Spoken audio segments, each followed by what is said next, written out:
వందే మాత్రంతో సభను ప్రారంభిద్దాం.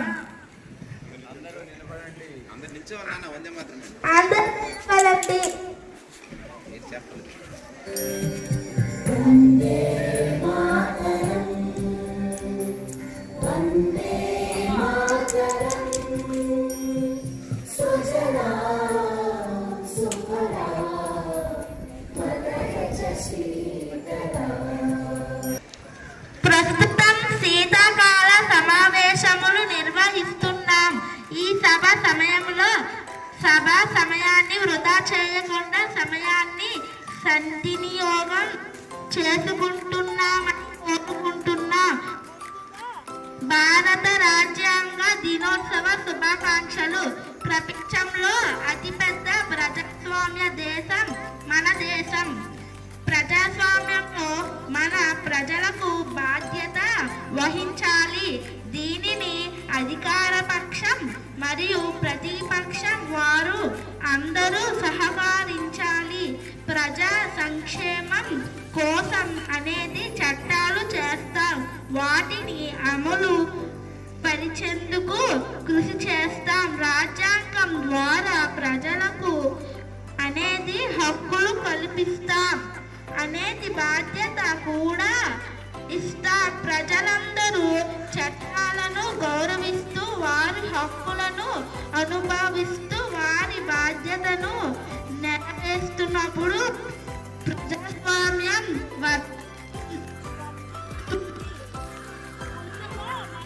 గౌరవ ముఖ్యమంత్రి గారు ప్రసంగాన్ని ప్రారంభిస్తారు. అధ్యక్ష, గత 5 సంవత్సరాలలో అన్ని వర్గాల సమస్యలను విన్నాను అధ్యక్ష.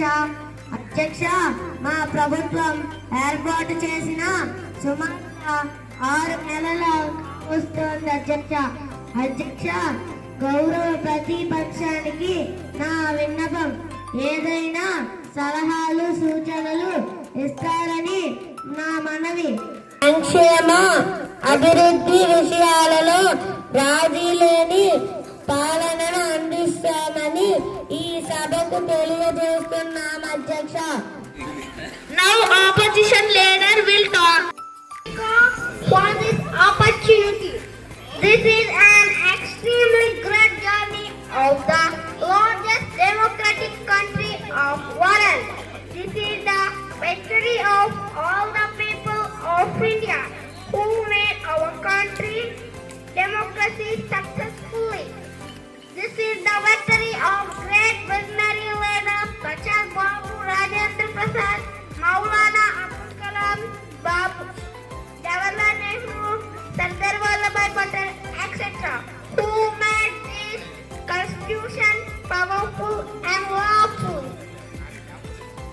Honorable Madam Speaker, on the 75th Constitution Day of India, we must commemorate these great leaders. Babu Rajendra Prasad ki jai. B.R. Ambedkar ki jai. Maulana Abdul Kalam ki jai. Jawaharlal Nehru ki jai. Sardar Vallabhbhai Patel ki jai. Thank you, Madam Speaker, for this opportunity. విద్యాశాఖ మంత్రి గారు ఇప్పుడు మాట్లాడబోతున్నారు.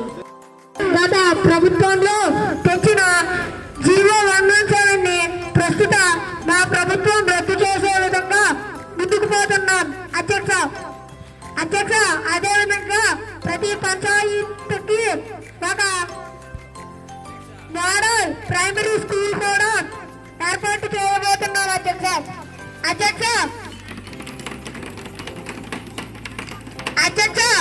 అదేవిధంగా మా ప్రభుత్వ హయాంలో విద్యలో అనేక సంస్కరణలు తీసుకొచ్చేందుకు కృషి చేస్తున్నాం అధ్యక్ష. మన రాష్ట్రంలో విద్యా హబ్గా తీర్చిదిద్దే విధంగా ముందుకు పోతున్నాం అధ్యక్ష. అక్కడికి వెళ్ళేసి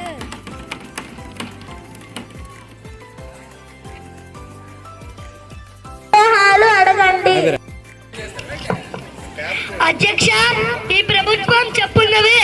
అన్నీ కూడా పచ్చి అబద్ధాలు అధ్యక్ష. ఈ అధికార పక్షం వారు గుర్తించాలి అధ్యక్ష. మేము వారిలాగా కొల్లి మాటలు చెప్పం అధ్యక్ష. ఏదైనా చేసి చూపిస్తాం అధ్యక్ష. మన గౌరవ ఆరోగ్య శాఖ మంత్రి ఇప్పుడు మాట్లాడబోతున్నారు. అధ్యక్ష, ప్రజల ఆరోగ్యం కరోనా తరువాత క్షీణించడం మనందరికీ తెలుసు.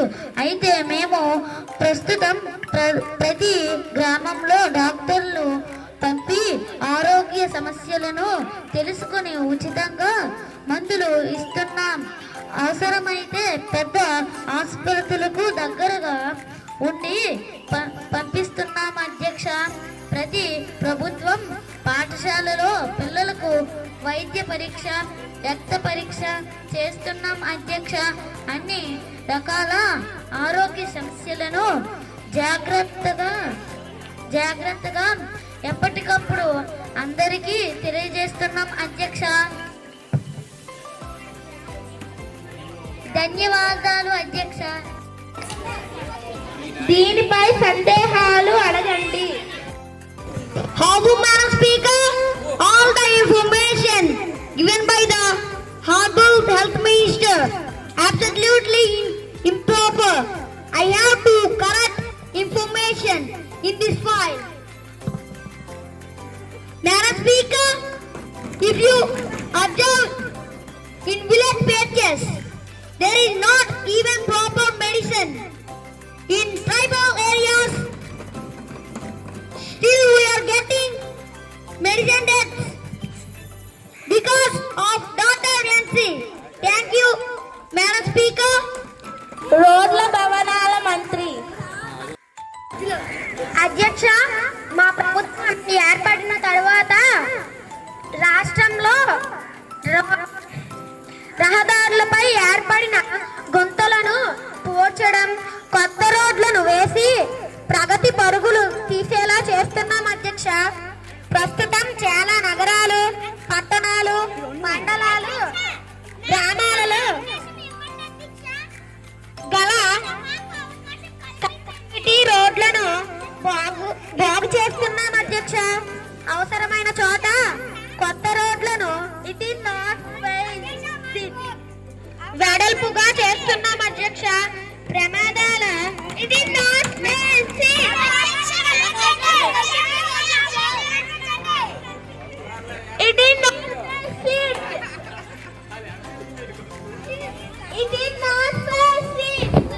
దీనిపై ప్రతిపక్ష నాయకులు స్పందించండి.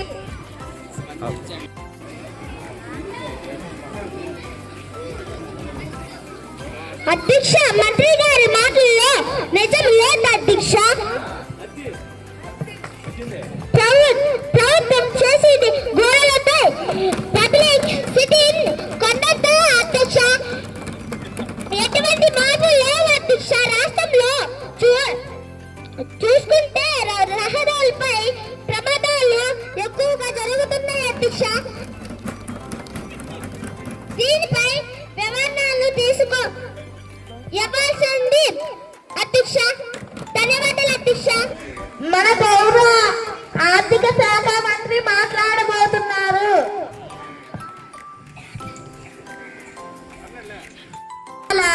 మేము 2,94,427 కోట్లతో బడ్జెట్ ప్రవేశపెట్టాం. ఇందులో 2,35,916 కోట్ల రెవెన్యూ అంచనా వ్యయం అధ్యక్ష. 32,712 కోట్ల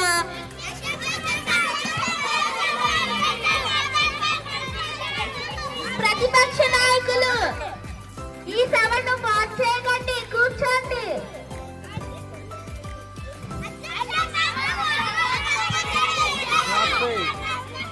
You just wait. You talk. వ్యయం అధ్యక్ష. ఇందులో 29,909 కోట్లు, విద్యకు 16,799 కోట్లు, పంచాయతీరాజ్ మరియు గ్రామీణ అభివృద్ధికి 18 18,421 కోట్లు ఆరోగ్య కుటుంబ సంక్షేమానికి కేటాయించాం అధ్యక్ష. ఈ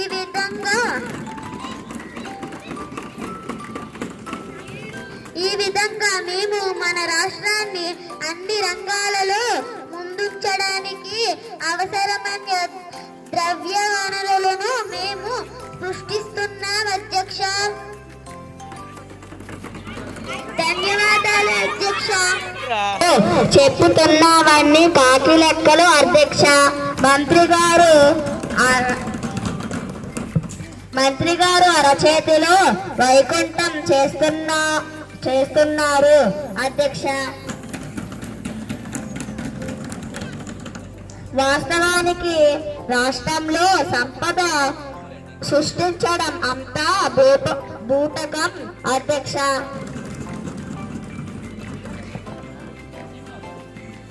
ధన్యవాదాలు అధ్యక్ష. శాఖ మంత్రి మాట్లాడుతుండగా కోరుకుంటున్నాను అధ్యక్ష.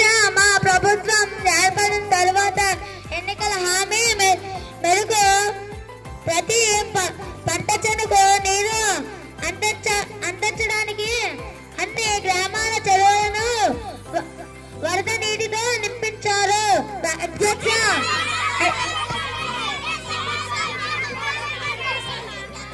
You just wait. It is not fun. You sit. You talk.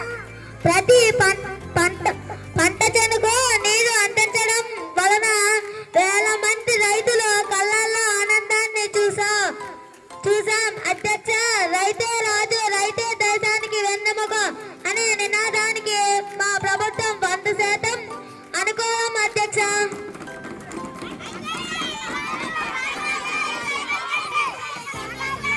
It is